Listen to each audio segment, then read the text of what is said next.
Call Allah, Yahweh, Bahashim, Yahweh Shai, Brakatah Yahweh, Brakatah Yahweh Shai.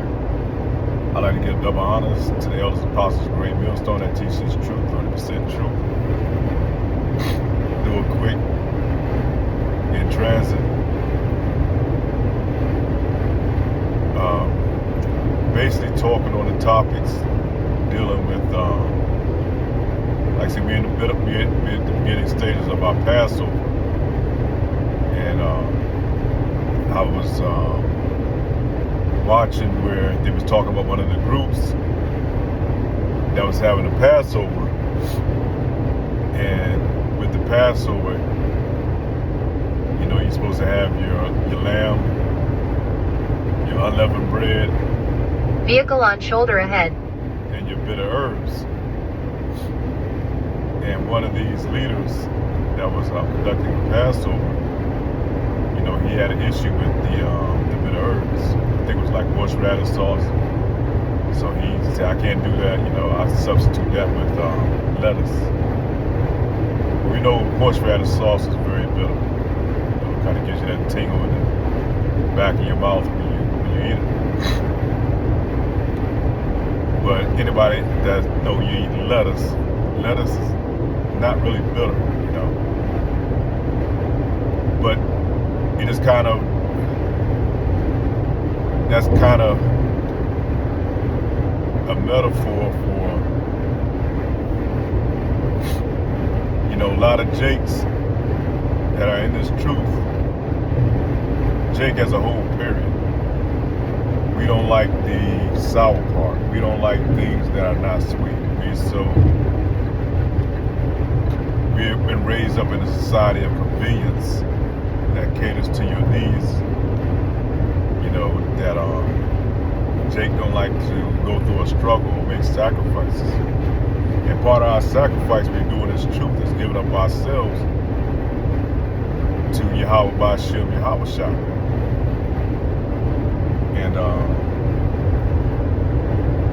And that's part of the sacrifice that we do.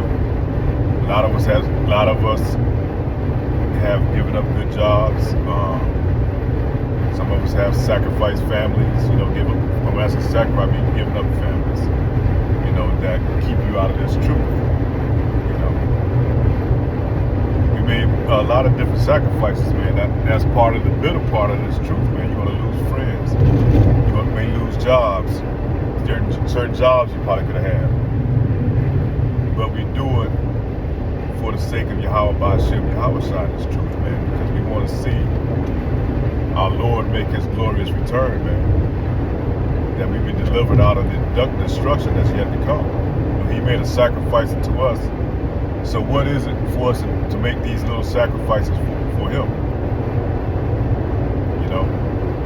He made the ultimate sacrifice. But Jake can't eat a little horseradish sauce, you know? And it just kind of shows you that a lot of our people are not going to be ready for what's about to happen.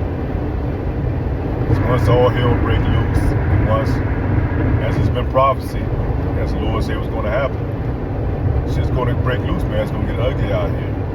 And we're going to lose a lot of these comforts of this life, man. We're going to lose a lot of these things that have softened us over the years. That's why we start preparing now through some of the things that afflict us that we go through. And we do it willingly. So eat a little bit of horseradish sauce or whatever it is, that's nothing. You go right through it. You know, a lot of times you put yourself in uncomfortable positions by being stoic, you know. We gave up certain foods. We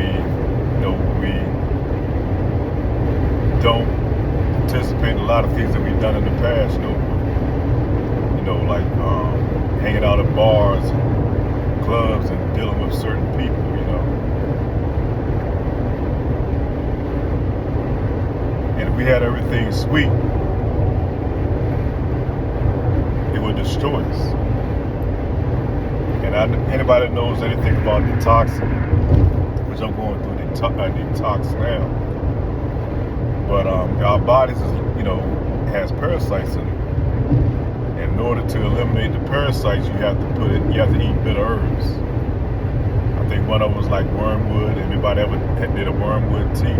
You know how bitter that is, man. Very bitter.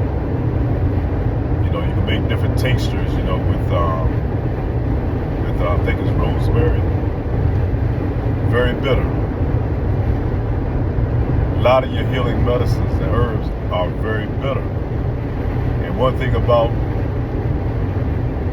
parasites and worms, man, they hate bitter. It destroys them and kills them. I think black walnut is another one. So that's very significant by him saying that, because like a lot of brothers use it as a teaching lesson. Because, man, we're going to have to accept both, man, on this side, man. And you can't, and going into the kingdom, it's hard to appreciate, truly appreciate the good without first knowing the bad. Anybody that's ever been through something in life or going through trials and tribulations, when you finally get on that smooth road, man, you appreciate that smooth road, man, for what it is. Anybody that's ever been in poverty, major poverty, growing up, when you may not have had enough food to eat, stuff like that, once you're able to eat what you want, you appreciate having a refrigerator that's full constantly, being able to go buy something whenever you're hungry. A lot of jakes, man, they just want sweet all the time. They want everything to be sweet. And the Lord's preparing us for a time that's not going to be sweet. It's going to be very bitter and ugly out here. You already see that they're trying to crash the system, man. And they're going to do it. They're going to accomplish that. The Lord is going to allow them to do it. The Lord has warned you and telling you prepare yourself now before it does happen. It's going to be many a nights without being able to take a warm shower. It's probably going to be many a nights that you're not going to be able to even take a shower or even a wash up. And that's the bitter.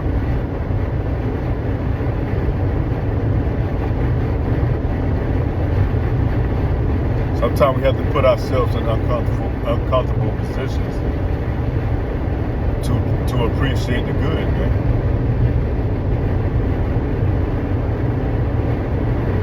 Sometimes we have to live like a stoic life, like beloved Elder Apostle Paul often preaches, man. Stoicism. Where you're not always pampered and comforted all the time. Taking that cold shower, even though you do have a hot water tank, you have hot water, at your discretion. Fasting, going without food, man, purging the spirit, by fasting. All those things are uncomfortable, man. There's nothing more uncomfortable than being hungry. But to do it willingly,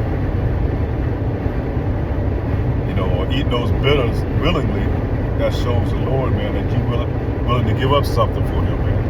And that makes it personal. A lot of jakes don't want to give up anything, but they got their hand out for everything, Let me say that again. A lot of jakes don't want to give up anything, but they got their hand out for everything.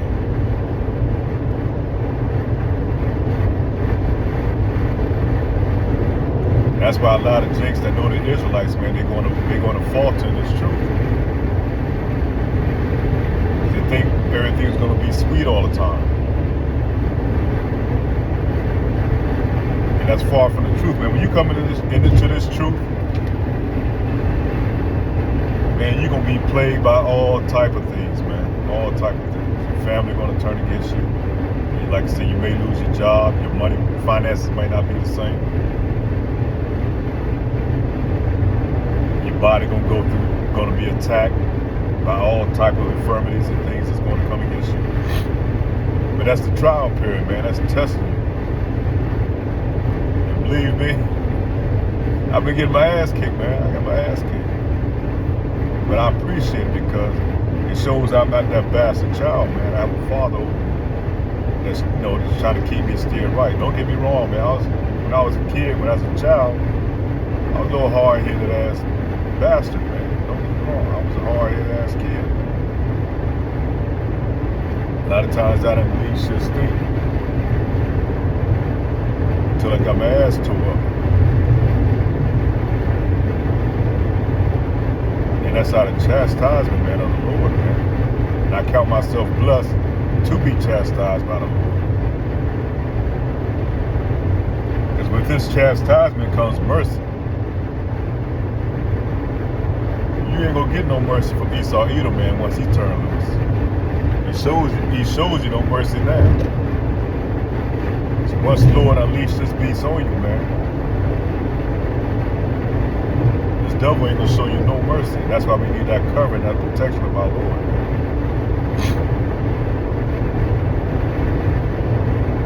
But that's it. I don't want to kind of dwell on it, man. We take the bitter along with the sweet, man. You gotta have balance in your life. You have to have both. And with that, say shalom.